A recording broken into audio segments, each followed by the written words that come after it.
Yo, what up, Arthur? What's up, Bobbito? Nah, chillin'. Pleasure, yo. Super pleasure, Speaking with a legend here, baby. Speaking with a legend here. New York, NYC. Yeah, so we got Will and Arthur. What up? What's up, Doc? Y'all looking like 17 and 18-year-olds again, yo. What's going on with this, man? I need some Chicago water in my life, yo. I get like 10, 15 emails and DMs a week, yo, can you be on my podcast? I can't do everybody's podcast. I would love to. I would love to have that much time, but I'm a parent. I'm a caregiver for someone who's ill. But yo, when I saw this one, I was like, nah, like I gotta do this one, yo, because I never met y'all face to face, man. My partner, Kevin Coolio, we did a film titled Doing It in the Park, Pick Up Basketball NYC. And, he crossed paths with y'all in Memphis, Tennessee. And I was type jealous. I was like, nah, yo, how you meet them before me? Yo, that ain't fair. Word, man. But yo, much love to the both of y'all, man. Big inspirations. I know y'all hear that for life, and that's well deserved. Big inspirations, man, for real. Hoop Dreams, the podcast, an Unlearning Network production.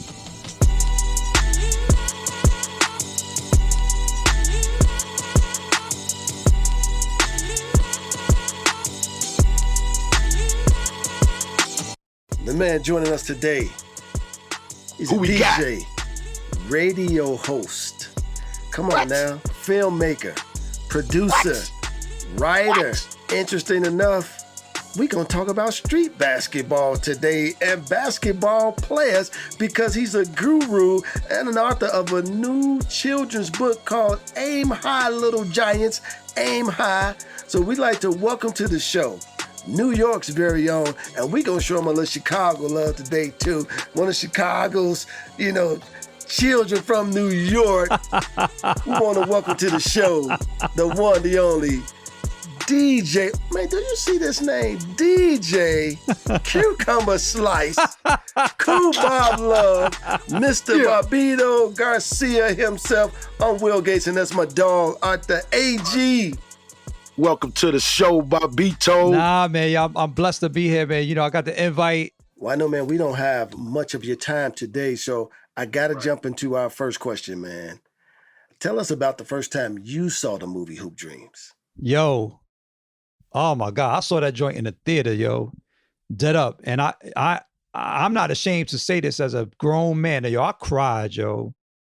I dead up cried because my entire life has been committed to one thing, and that's the beautiful game of basketball. And so, from my early childhood, I read the In Your Face basketball book by Alex Wolff. I read The City Game by Pete Axtell. I read Heaven is a Playground by Rick Tellender. I read Double Dunk, the biography of Earl Manigault. When as a young kid in the 70s, like there wasn't much about the game. And so I just, anything that came out, I was like, yo, I need to. And then when I started playing high school basketball in the 80s, Street and Smiths was like my Bible. Mm-hmm. I would read that cover to cover, like, yo, I knew who the assistant coach was at Lehigh, and, Tulane. Like I knew the 12th man on the roster at, some, D2 schools. I just couldn't get enough. I was a nerd and I was a ball player at the same time. And so, move forward, come the 80s and 90s, and now some basketball films are coming out, and Hoop Dreams there was no equivalent. And truthfully, there hasn't been an equivalent since. And that's not to knock, the incredible film Through the Fire with Sebastian Telfair, Off the Red, Soul in the Hole, Lilibet. And I actually consulted that film. I helped connect them to Loud Records to get the soundtrack for Soul in the Hole. Off the Res about Shawnee Schimmel, the first Native American high school player to get a D1 scholarship. There's tons of incredible basketball documentaries since. There was a handful before, but Hoop Dreams, I salute to the two of you because truthfully, it's you could go to any list of best basketball films ever, and they'll break down, feature films with, they'll put Space Jams, but always the number one you know, hands down. Ain't nobody gonna argue. Nobody could dispute it. You know, Arthur Agee and William Gates, you know, and Marshall and St. John. You know what I mean? Like y'all just so embedded in the history of the game, you know, F around. Like y'all should be in the Hall of Fame in Springfield, man. Real talk. You know, the film and your lives that were depicted in it. And also it's not just the two of y'all, you know, like Chicago has such a deep, you know, folklore that, you know, a lot of people, you know, and look, I'm a proponent of this, you know, I've supported this, you know, New York is the mecca of outdoor basketball. Can't argue that. But when it comes to, you know, producing pros in the NBA, Chicago supersedes New York, I believe. Like y'all got more people in the league than we have in the 5 boroughs. You know, y'all got your own high school history. You got your own college history with DePaul and, you know, I mean, like it's, you know, Illinois and the Loyola with the all black squad. And, you know, y'all got so much history. And I felt like Hoop Dreams didn't try to, you know, encapsulate everything, but it gave us the essence of what your town represents through your 2 stories. And, you know, it was inspiring. I mean, I became a filmmaker, truthfully, and partially because of that film. You know, I directed 3 films. The first one was Doing It in the Park, Pick Up Basketball, NYC. I collaborated with Kevin Cooley, who y'all know. My second film, Stretch and Bobbito Already That Changed Lives, premiered on Showtime, you know, got licensed to Netflix. My last film, which I thought was my best, was Rock Rubber 45s. Rock for basketball, rubber for sneakers, 45s for the music, for the vinyl that William is trying to see what I got back here.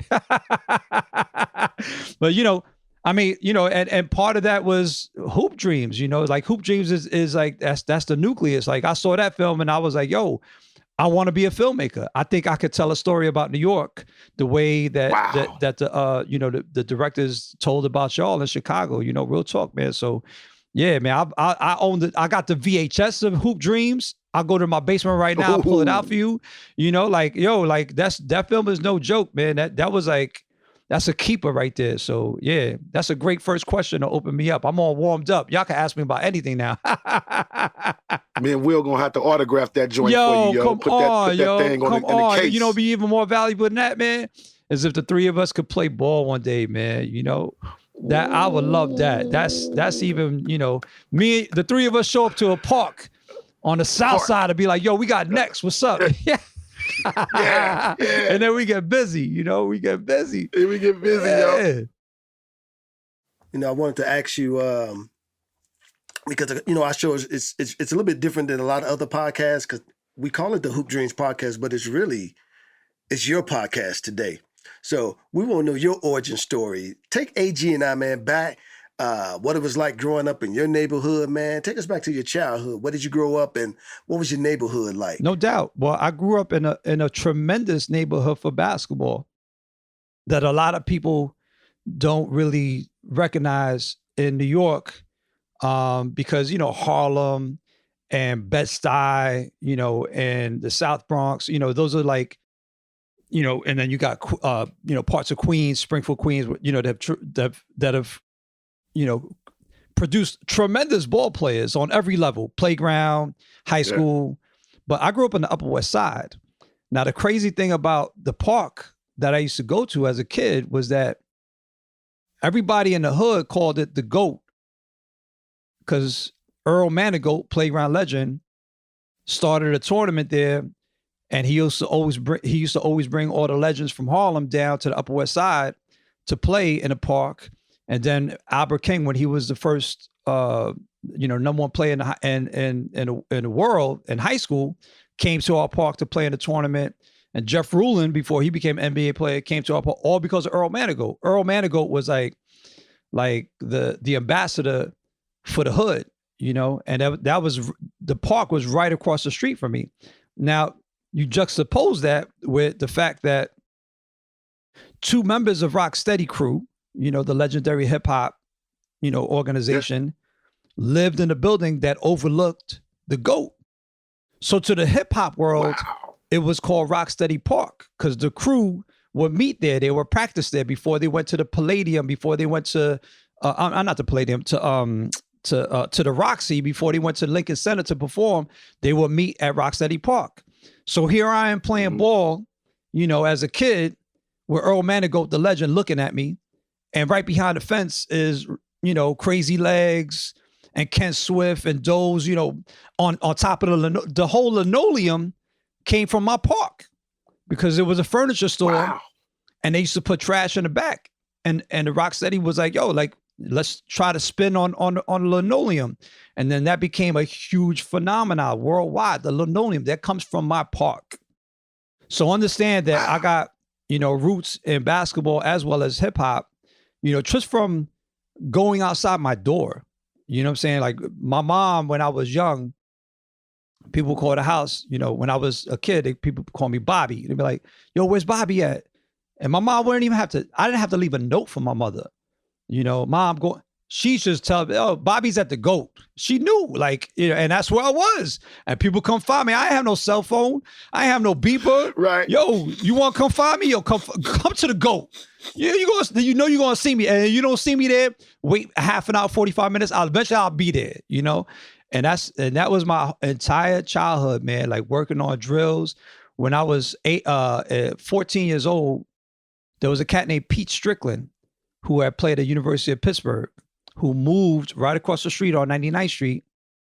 He lived a block away from the GOAT. Now, he was the all-time assist leader at University of Pitt, and he became the premier player in the Irish Pro League. And now he's living across the street, you know what I'm saying, coming to the park, and there's a white dude who's like a little bit taller than me. I'm like, yo, he got nice form. I don't know who he is, but he sees me in the park every day. So he takes me underneath his wing. Turns out he was a disciple of Coach Morgan Wooten from DeMatha High School. And he still had the workout sheet from his childhood. And he gave it to me, yo. He was like, yo, take this. And so now I got, I got the wisdom of Pete Strickland, Morgan Wooten for my workouts. I got the inspiration of Earl Manigault, the playground legend. And then guess who else is my next door neighbor? In my building, I lived in Westgate on 97th Street. In my building, on the third floor, is Clark Ellie, who becomes an MVP at West 4th Street, wins like 5-6 championships with Harlem USA. But his little brother, who's also becomes a legend at West 4th Street, is Mario Ellie. What? These are my downstairs neighbors. So Mario Ellie, who winds up winning 3 NBA championships between the Houston Rockets and the San Antonio Spurs, he's at the GOAT playing ball. I'm watching him in awe. Like, I'm a scrub. You know what I'm saying? Like, I'm a straight 14-year-old. I'm a panic button. You know what I'm saying? Like, I was abused as a kid. This is talked about in my film Rock Rubber 45s. I was just really just had to overcome a lot to be on the court, and eventually, find confidence in the game, through practice and through working out. But, these are my inspirations. I got Pete Strickland, I got, Mario Ellie, I got Earl Manigault, and then there's a fourth person.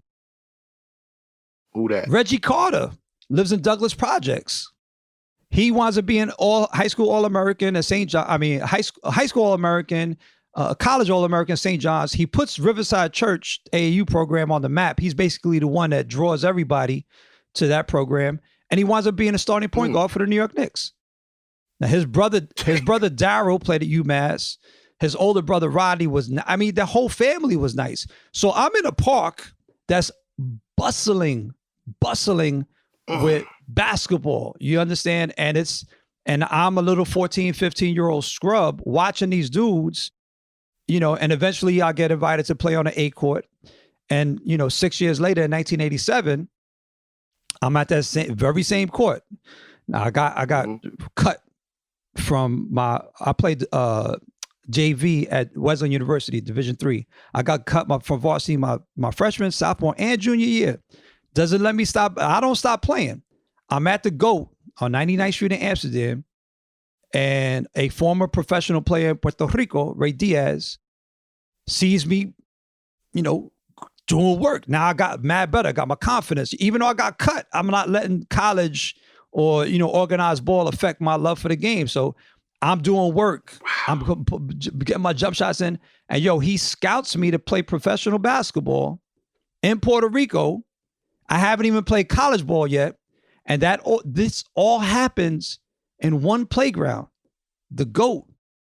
And so, you know, when people ask me about, you know, my childhood, I'm so thankful for growing up on the Upper West Side of Manhattan and for the experiences that I was able to have at such a young age, you know, and you know, I went through a lot, you know, I could go, you know, watch my film, Rock Rubber 45s.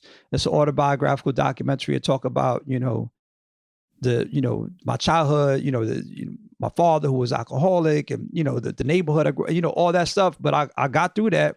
And I feel like basketball was, you know, having that as the goal, which was I wanted to play pro ball. And I checked off on that. At 5'9" 3/4 and 160 pounds, go figure, how did I pull that off? I don't really know to this day how I pulled it off, but I got a contract. Still got my uniform, you know, from Puerto Rico, you know, and I'm just, you know, and then, you know, now I'm talking to Arthur Agee and William Gates. You know, it's like, yo, man, it's like my life is blessed. You know what I'm saying? Like basketball has provided me with such amazing opportunities. I've played ball in 47 countries throughout 6 continents. You understand? Like, you know, pickup. You know, I'm just anywhere I go to DJ or whatever. I ask a promoter, where can I play? Where's the run? You know, so the game has connected me to so many people worldwide, and it's just a blessing, man. I can't speak enough about it. You know, really can't. You should have bought that uniform, man. We should have been. You should be holding that up right now so we could see that uniform, man.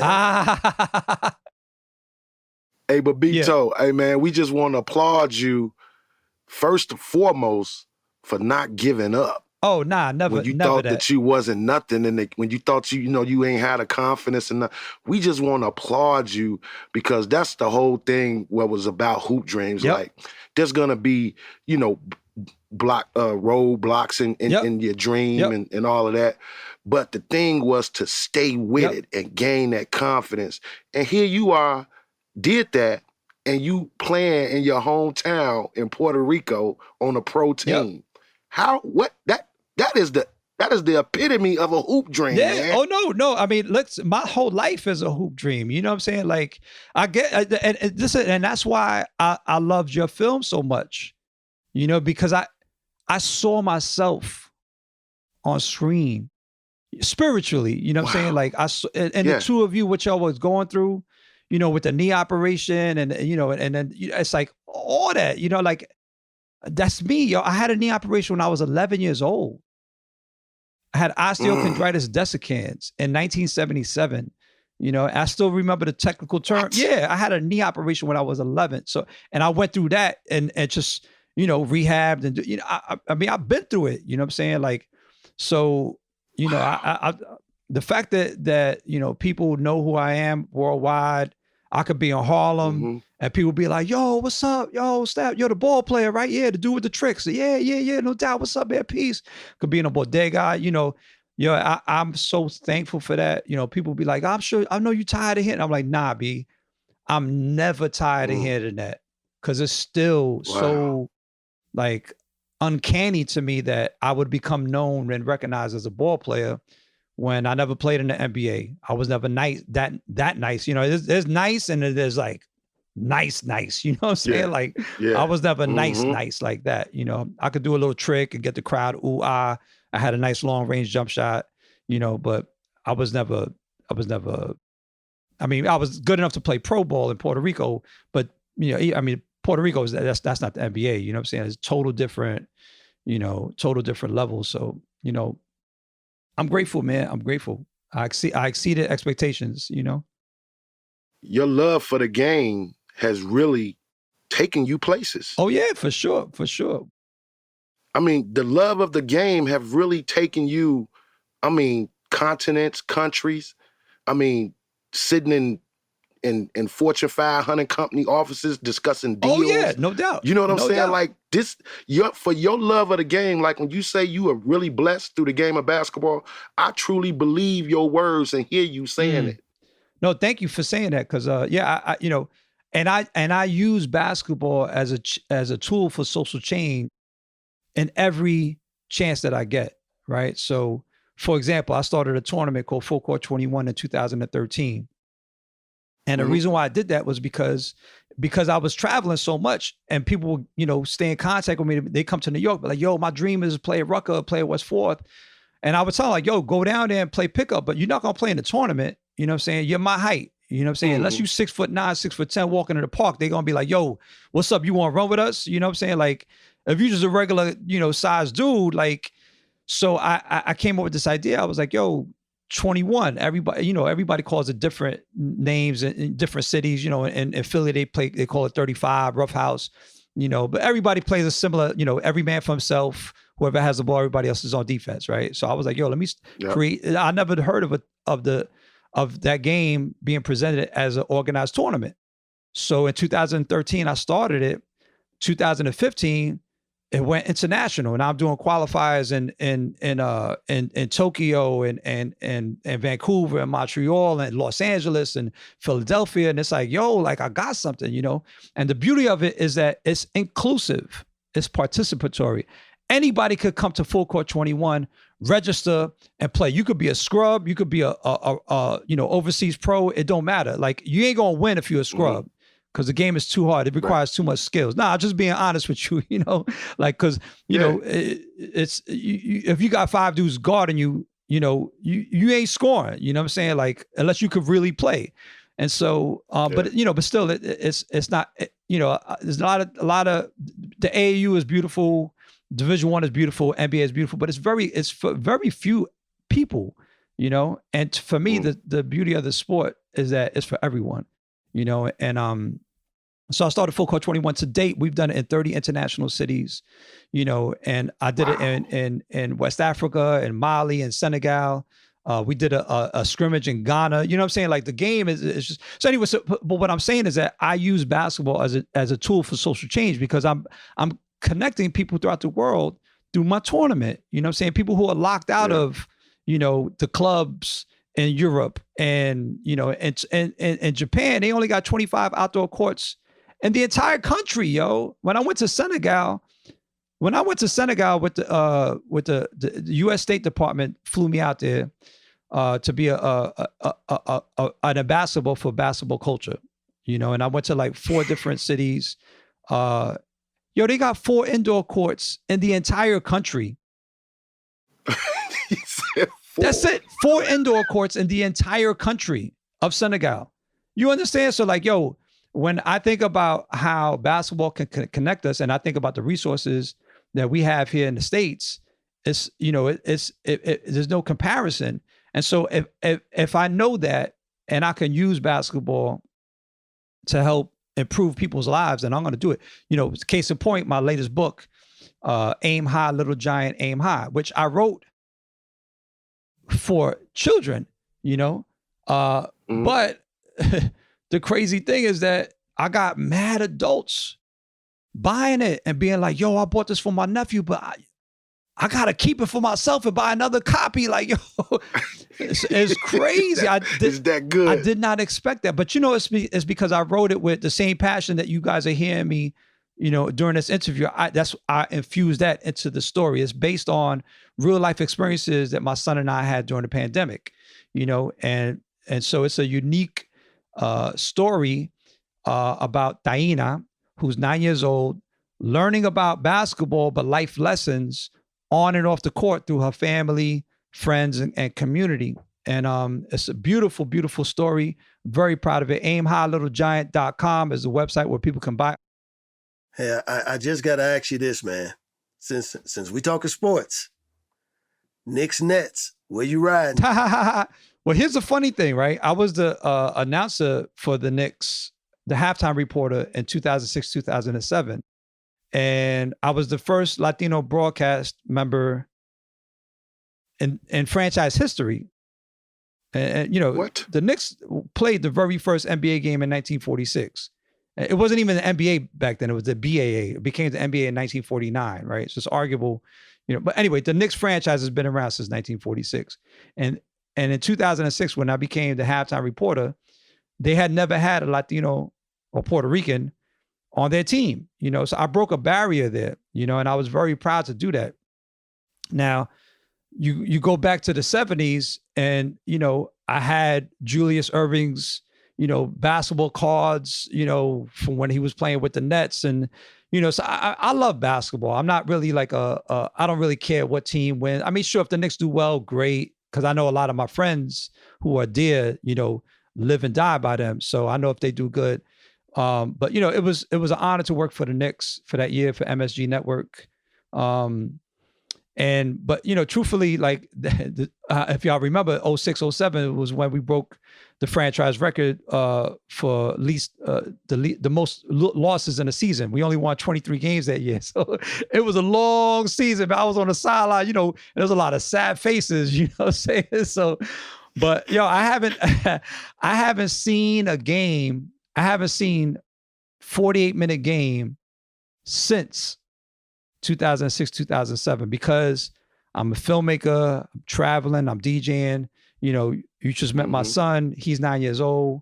We homeschooling him. I'm with him full time. You know, I'm a caregiver to someone who's, you know, chronically ill full time. So I got a lot on my plate, you know, and, you know, I would love to have the leisure time, and I look forward to that. You know, I'm 56 now. So when I'm get to my 60s and 70s, and hopefully I could just be laying back and just watching a full game and talking smack. But these days I got too much. So, you know, truthfully, if I got an hour of free time, an hour and a half, I'm going to play ball, yo. I ain't sitting on the couch and watching. I'm going to use that to put up jumpers and do my typewriter drills and my spider drills. Like I'm age 56. Go look at my Instagram. Kool Bob Love, KoolBoblove, right? You can go to TikTok, Kool Bob Love, Twitter, Kool Bob Love, Facebook, Kool Bob Love, Instagram, Kool Bob Love, Patreon, Kool Bob. Yo, I'm still out there as if I'm 15 years old working on drills. Like I still want to get better, yo. I still have that drive inside me. You know, during the pandemic, there's another thing that inspired the book, Aim High, Little Giant, Aim High. I don't want to give away the end of the book, but you know, in New York, the Parks and Recreation Department took down the rims. And it was like a horror story for me. I mean, think about how much I love basketball. It's like, I could have never fathomed in my life that in the mecca of outdoor basketball, the rims are down. You know what I'm saying? But they had to do it. And I saluted the local officials, because people they was like, yo, stay home. It's a pandemic. You know, it's dangerous. You know, we don't know how infectious it is. We don't know how it's being transmitted. You know, they were like, stay home. And cats, where I lived in Brooklyn, it was still going out to the park, playing 3-on-3, 5-on-5, like, you know what I'm saying? Like if there was nothing going on. So they took the rims down, and, you know, the rims, you know, and playing ball was like, that was my salvation during the pandemic. Yeah. You know, my uncle died of COVID-19. You understand? Like I lost like 25 people in 2020 alone. It was a hard year for me, you know? And so basketball was what gave me my juice, you know, is what allowed me to be like, okay, the world is crazy right now, but I can still play. So when they took the rims down, it was like, yo, what's going on here? And so, you know, but I still went to the park, and I used the box above the rim as my target. And you remember, you know that movie Above the Rim, when Leon is like, I was just about to when say Leon that. is, you know, with no ball, like just, you know, in the park. That was me. I was in the park. I sent my son to the jungle gym and to the swings. I'm like, yo, go play. Papa's gonna be over here. And I was just doing my drills, and I was shooting on, you know, straight on with the box. People thought I was nuts, yo. I didn't care. This is my love. Ain't nobody gonna take this away from me. Nothing. Yo, I think about, you know, Turkey and Syria with the earthquake. I think about the Ukraine. You know, my man Smooth Ukraine. You know, I don't know if y'all follow him. He's, you know, he's one of the best dunkers in the world. You know, when Ukraine went to war with Russia, he showed the gym that he grew up playing ball in. A bomb had went straight through it. You know what I'm saying? Rubble all over the wood floor. And I think about these things. You know, I'm like, yo, we are so blessed. We are so blessed to have the opportunity to play ball. And, you know, I think about at age 56, you know, dudes who passed, or dudes who lost their legs, or dudes got cancer, you know, my age and younger, you know what I'm saying? Like, you know, I mean, I'm in hip hop, you know what I'm saying? Big Pun passed, Big L got murdered, you know, my man Rock Raider, you know, died of a rare disease. I mean, like, you know, I'm so thankful to be here, and I'm still healthy enough to play ball. Yo, I'm gonna use that. I'm gonna use my fluid and my organs to be on the court. And anyway, so That's going back what's to Aim High, Little Giant, Aim High, the father in the narrative is based on me. You know, I mean, it's a fiction, you know, but it's based on real life experiences. And so, you know, the father has this love for basketball, but his child, you know, doesn't. And, you know, part of the book is like, you know, the father supporting Diana and like, yo, just be whoever you want to be. You ain't got to be me. I love basketball, but that ain't got to be you. You don't have to be, you know, the next me. Like, be yourself. And that's a powerful message, I think, you know, especially when I coached high school basketball, you know, and I used to see the parents on the sideline, like OD, like screaming at their kid. And it actually, it doused my want to coach, you know, high school, because I was like, yo, man, it was like my favorite kid on the team, and his father was an a-hole. You know, I'm gonna just keep it 100 with you. You know, arguing with the refs, embarrassing his kid. He was the nicest kid on my team. Not nice in terms of ball, like, I mean, he could play, but you know what I'm saying, like the kindest kid on my team, and his father was just, you know, after the game screaming at him, like, yo, why didn't you get the loose ball? Like, it's like, nah, this is not what the game is about. You know, that works for some people, but, you know, me, so part of the messaging in Aim High, Little Giant, Aim High is about the love of the game, but it can't supersede the love of your child. You know what I'm saying? And allowing children to find their own wants and learn on their, you know, on their own terms, and trusting their natural curiosity about, you know, all the things that are out there. You know, the playground is fertile ground for mathematics, you know, for social emotional learning. And a lot of these are used in the book. You know, there's one of the questions in the book where the father's like, yo, how many circles can you find on the court? You know? And that's what I used to do with my son. I taught my son math and ratios during the pandemic, because we would go to the park and I'd be like, yo, grab my rebound and tell me how many I make out of 10. So he'd be like, oh, you made 9 out of 10. So what's the ratio? 9 out of 10. You know what I'm saying? Like, he learned ratios and percentages. I'd be like, okay, I made 8 out of 10. What's the you know, create a fraction with that. You know, what's the ratio? He'd be like 80%. You know, I use basketball as a tool, you know what I'm saying? And my book, Aim High, Little Giant, Aim High, which could be purchased at aimhighllittlegiant.com, or it can also be purchased in Chicago at the Silver Room. Big up to my man, Eric. You know what I'm saying? Yeah. I know he picked it up. It's a beautiful dude. He brought me out there in 2018 to DJ the Silver Room. Beautiful place. That block party that y'all do out there. Oh man, yo, that was crazy. It was like thousands of people out there. I was like, yo, you know, sisters dancing, doing 360s, and I was playing my music on the stage, you know. And we did my tournament too, my full court 21 tournament at damn, what was the name of the gym? I forget, but it was right down the block from the Silver Room block party.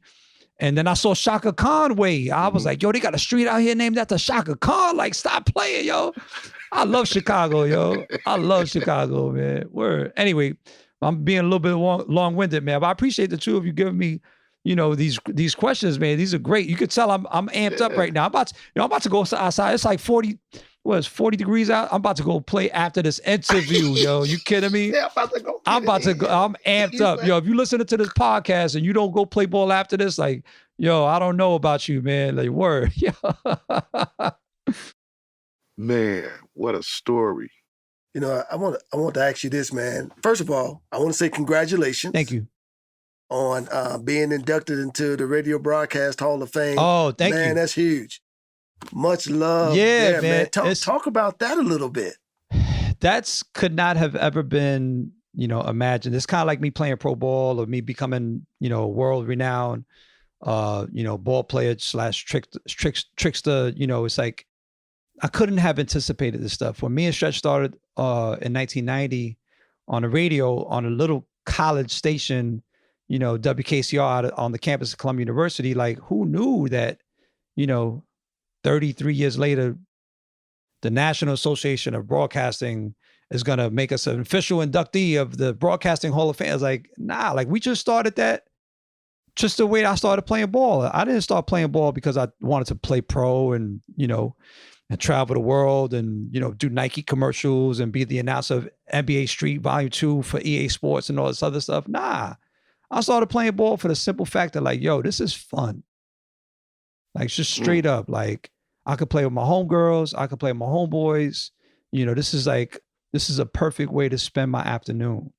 And, similarly, when me and Stretch started the radio, it was like a perfect way to spend 4 hours together and enjoy the best music and best artists, whether they were signed or not, on the radio. Now, we had the worst time slot, 1 a.m. to 5 a.m., so I became a better ball player. Check this out. I became a better ball player and a more known ball player after I retired from radio, because I did 12 years of 1 a.m. to 5 a.m. once a week. And that put a toll on my body, man. We was carrying records back then. It wasn't, I'm going to bring my laptop in my backpack. Nah, B. Like we was carrying records, 12 inches. Them joints is heavy. You know what I'm saying? Upstairs. You know what I'm saying? Like, nah. So, when I look back at me and Stretch's 8 years on the radio and giving, a platform to unsigned artists like Nas, Biggie, Wu-Tang, Big L, Big Pun, Mobb Deep, MF Doom, I'm so fond of those memories. And for the NAB to recognize us and induct us into the Hall of Fame, that's a big deal. I don't take that lightly. One bit. Especially on the 50th anniversary of hip hop, you know what I'm saying? Like that's even bigger, like, wow, So, but that all said, Will and Agee, like there's no corporate or cultural institution that validates our culture more than we do. I've been known I've been in the Hall of Fame because I could go to any, block in Harlem, and I could go to any block in the Bronx, and I could go to Brooklyn and Queens, Staten Island. I could go to South Africa. They like, yo, man, I had tapes of your radio show down here. When I was locked up, I used to listen to y'all every Thursday night. So I've been known that we had an impact. I just didn't know it was. I didn't know it was like to the level where it's at now. I mean, and me and Stretch are still on the radio too. For people who don't know, we on Apple Music Hits. Every 2 weeks every 2 weeks we live on they got like 90 million subscribers on Apple Music. And when people turn on the app Saturday from 8 to 10, well actually they're about to move us up to Fridays 12 to 2 starting February, I forget the date, but whatever. It's we're gonna be on Friday. But if you're an Apple subscriber, you can listen to our show on demand at any point. We got like 55 episodes up, and it's crazy to be paid to be on radio these days. Because when we did it back in the 90s, we was just doing that, coming out of pocket for the cab. From the love. Yeah, for the love. Yeah. And so, music, basketball, my life has been blessed in that I've done a lot of things for love. And then afterwards, been able to make money off of it unexpectedly. But thank you for recognizing that award on the podcast. 100%. I'm hoping that my book, Aim High, Little Giant, Aim High, years from the road win some awards too, because I think it's worthy of it. It's a very unique story, but thank you. I'm sorry, Agee. I is it cool to call you Agee? Because Will's calling you Agee, and that's cool. I've always called you Arthur. You call me Agee. Yeah, okay, cool. I feel like I'm down. I'm telling you, we can call next, man. The three of us, and Hey B, when you and Stretch did the radio thing, who was that artist that you knew of but didn't? He was trying to get his stuff out there, and you was like, okay, bring it over to my joint, and I'ma play it. And then who was that artist just jumped off from your radio station? Well, I mean, we could list about 300. Damn. Yeah, it's like that. I mean, we had 300 unsigned artists come through our show in the 8 years that we were on together. I already mentioned the Nas, Biggie, Wu-Tang. I mean, when they came up to our show, they were unsigned teenagers. You know what I'm saying? Like no contract, no manager, no nothing. You know what I'm saying? But I will say that the Fugees, Cypress Hill, they had album deals, they had singles out, but they weren't popping yet until they came on our show. And then it was like that stamp, you know what I'm saying? Then it like things changed for them. The direction of their careers turned once they came on our radio show. And it's not because of us, it's because of our audience.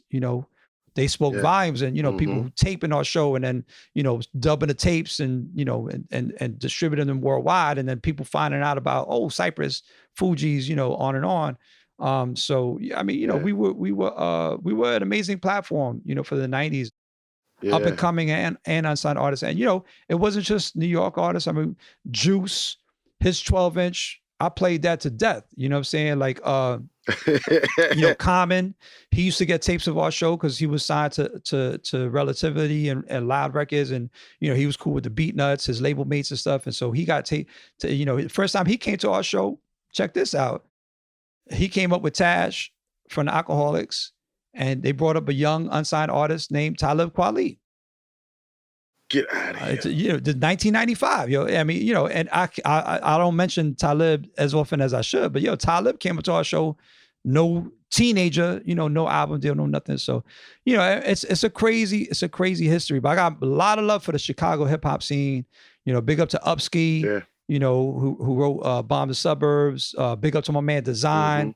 He's a friend for life, graffiti writer turned, sculptor, and, and big up, Chili, JP Chill, Chili Q, they used to be on WHBK, I think Chili Q passed away a few years ago, but, I used to send, when I worked at Def Jam from 89 to 93, I used to send all the records to Chicago's, college stations, Columbia College, had a hip hop show, WNUR, Northwestern had a hip hop show. My man, Ron-O, my man Ron-O at WNUR, so man, Funky Buddha. I used to go to that party when I'd be in Chicago in the 90s, The Buddha Lounge. Yeah, the Buddha Lounge. Yeah, the Buddha Lounge. What's my man? Jesse De La Pena, used to be spinning up in there. So, All Natural, what's the homeboy's name? Tone Be Nimble, Twilight Tone. I mean, y'all got DJs for days, yo. Y'all got DJs for days, Grav, my man Grav, like y'all had it going on in Chicago, man. Much respect, yo. Did any of the big mainstream stations start coming after you after y'all blew up, after you and Stretch blew up the radio? I mean, we had a radio show on Hot 97 for 2 years, from 1996 to 98, I wound up leaving it, actually. I didn't want to stay in that lane of commercial radio. My heart was more into the music that I loved, and not just playing music to play it, but it was a good 2-year run, and I was grateful to the station for giving us platform, but I mean, all through it, people have known me as a DJ, people know me as an author, sneaker personality, whatever, but tried and true, the bottom line is I'm a ball player. That's I wouldn't have gotten into the hip hop world if it wasn't because I play ball. And the reason why is because I was cool with Mark Pearson, who was a graffiti writer named Sake. He introduced me to Pete Nice, who was all Brooklyn Queens out of Bishop Ford High School, and wound up playing at D1 at Columbia University. And me and Pete Nice got cool, and his partner was MC Search. And then MC Search and Pete Nice got signed to Def Jam. And they're the ones the rest is history. Yeah, they're the ones, the group, as a group called Third Base, and they're the ones who got me my job at Def Jam. And from Def Jam, I meet Stretch, and then I meet Mimi Valdez, who gives me the job at Vibe Magazine.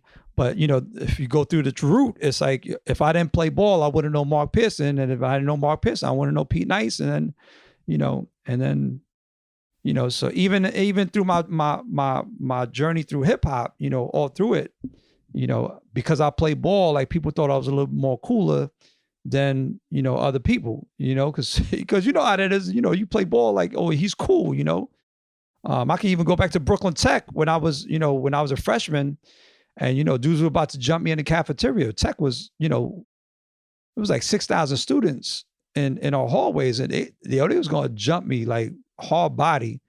And then one dude was like, nah, don't jump him. Yeah, he plays ball, man. He's nice. He got game. Oh, word? Oh, all right, money, you all right. Yeah, they let me go. But Hoopers pass. Yeah, it's like you get the Hoopers pass. Yeah, you get the hood pass because you play ball, you know what I'm saying? So I'm so thankful to the game, man. Bottom line is basketball, always, 100%. Hey, my man, third base, he was the coolest white rapper I had ever heard at that time. Yeah. Pete Nice and MC Search. Dope. Yeah, MC Search and Pete Nice, they had rhymes, and the Search could dance too, you know what I'm saying? So it was crazy, I was actually their dancer. Check this out. Go look into the Step Into. Get out of here. Go look at the Step Into the AM video. It's on YouTube, on Vimeo. You're going to find me in the video dancing. I danced in that video, and I danced on stage with third base in Atlanta at the Omni Center, at the Capitol Center in Washington, D.C. I got a crazy history, B. I got a crazy history. But yeah, I mean, B, you got a cover of the book that you can show us right now? Yeah, absolutely. Hold on. Yeah, we want to see what that joint look like. This is the test copy of the book, Aim High, Little Giant, Aim High.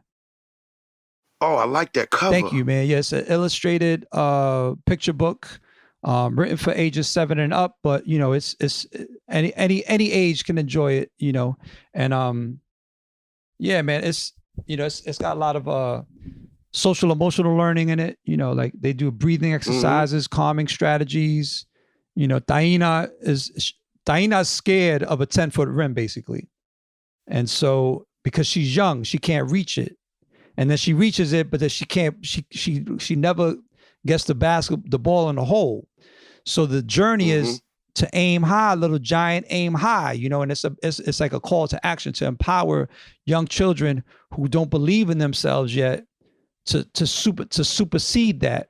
And then towards the end of the book, I don't want to give you the whole story, but towards the end, don't give it away. Yeah, I don't want to give away, but towards the end of the book, you see Taina feeling positive and shooting and going over the rim. You don't know if the ball goes in or not because it's not about results. It's about effort and about attitude. That's the key to life. I tell my son all the time, I don't care if you get all the questions right in this learning exercise. I care about how you approach it and how hard you try. The rest is irrelevant. You know what I'm saying? And that's what it's like for basketball. You know what I'm saying? People don't realize people look at Steph and Steph Curry he's shooting 50% from the threes, he's the best shooter ever. That means he's missed half the shots he's taken in his career. Think about that. He's missed 50% of his shots. He's made 50% of his shots. He probably don't even think about it. No, you don't think about the misses. You got to just keep looking forward. There's another part of my book that I came up with that I'm so proud of, where I was watching a WNBA game and a player shoots an air ball. And so Diana asked the father, do they get points taken away for the air ball? Because, when we play 21 in the park, you shoot an air ball, you go back to 0 from the free throw line. You should be shooting air balls from the free throw line. But in an organized context, so the father tells Diana, in basketball, you only go forward. You never go backwards. And it's a metaphor for life. You know what I'm saying? Always forward, but always forward. You know what I'm saying? Ain't nothing going to be taken away from you for taking a shot that you miss, Well, B, man, we coming up on closing time, man. We done had you for a bit, but we want to get you back to your son so he can have his lunch and have a beautiful end of the day. Nah, forget lunch. I'm taking him to the park. We're going to play ball right now, yo. He going to have to starve, taking him to the park. Don't do Lil B like that, man. Don't do Lil B like that. After this conversation, I'm going to play ball, yo. I'm sorry, man. Yeah, my son just going to have to be hungry. Yo, come on, kid. Papa's got to put up some jump shots, yo. B, we got one last question for you, and it's this, my brother. What's the next chapter in Bobbito Garcia's Hoop Dreams? So, truth be told, I really want to adapt my book into either animated short film or a TV series, and so I'm talking to animators right now and potential production partners to see that through to fruition. I try to think big, you know. I mean, hey, you know, maybe that never happens, you know, because the Hollywood is, you know, that's a monster, you know, to get through and to get funding and all that stuff. But you know, look, it's just what I'm telling my son and what I tell readers, and you know, in this book, it's like, yo, that don't mean I can't try. That mean I can't. That don't mean I can't put it in the universe. You know what I'm saying? And speak about it and speak it into existence. You know, so I would love, because I want this book to affect people positively. You know, and I want more readers than the patrons of the Silver Room, or you know, the direct to consumer people who are visiting aimhighllittlegiant.com. You know, I want more than that to read the book. I want millions of people to read this book. You know, if you read it, like, yo, you feel uplifted and you feel seen. Yo, I had a little girl from Queens. Her mother bought her the book. Well, actually, no, I'm bugging. So Grow Our Game is a nonprofit organization that teaches young girls how to play basketball, preteens specifically, right? So they bought like 50 copies of the book and they passed them out to their campus, you know? And so one of the girls was like, told her mom, Mommy, I think the author wrote this book about me. And I was like, yo, what? And the mom hit me up. She was like, yo, my daughter literally thinks that you wrote the book about her. And so for me, that was powerful, because it's like, you know, not only do we we don't see a lot of books about basketball for kids. They're out there, but we don't see a whole lot. We definitely don't see a lot of books about young girls, you know, playing basketball. And we certainly don't see any books about people playing basketball in a park. You know what I'm saying? If you're going to see a book about basketball, it's usually about 5-on-5, organized, you know what I'm saying? But this is the hood, you know what I'm saying? Like, the whole book takes place in Brooklyn, outdoors. So, you know, I'm very proud of it, and I'm hoping that it reaches its full potential. And I'm hoping that this podcast appearance, you know, on Hoop Dreams, the podcast, helps is a step towards, you know, more people learning about it. And I want to thank, you know, your producer and author Agee and Will Gates, you know, blessing me with the opportunity to express myself. And it's, you know, I mean, I don't give this type of interview to everybody. You know what I'm saying? Like, I'm very spirited right now because I'm seeing the two of you and I'm inspired by that, you know? And yeah, so I appreciate y'all, man. I'm the goat of my era. I've been a trending topic. I'm as fly as a feather. My pocket's macroscopic. See, with time I get better. I'm always in the action, kid. Know I got it locked from Chicago, where the toughest live. Concrete jungle, earn my stripes on the pavement there. You make it here, then you can make it anywhere. No comparison. Your game is embarrassing. No one can touch me. I'm all for going there again. Yeah, I think I'm ballin' like I'm Will Gates. I'm hoop dreaming, trying to fight against a sealed fate. More faith, think I'm ballin' like I'm Agee. I'm box office and one day they gon' have to pay me. Yeah, I think I'm ballin' like I'm Will Gates. I'm hoop dreaming, trying to fight against a sealed fate. More faith, think I'm ballin' like I'm Agee. I'm box office and one day they gon' have to pay me. Hoop Dreams, the podcast, an Unlearning Network production. Written and produced by Arthur Agee, Will Gates, Matt Hoffer, with audio engineering from Matt Savage. For more episodes, check us out at www.unlearningnetwork.com. Gotta be a dog to survive in this cold weather. Ice in my veins, no need for a warm sweater. I'm coming for it all, best believe I won't let up, yeah. Hey, I think I'm ballin' like I'm Will Gates. I'm hoop dreaming, trying to fight against a sealed fate. More faith, think I'm ballin' like I'm Agee. I'm box office and one day they gon' have to pay me. Yeah, I think I'm ballin' like I'm Will Gates. I'm hoop dreaming, trying to fight against a sealed fate. More faith, think I'm ballin' like I'm Agee. I'm box office and one day they gon' have to pay me.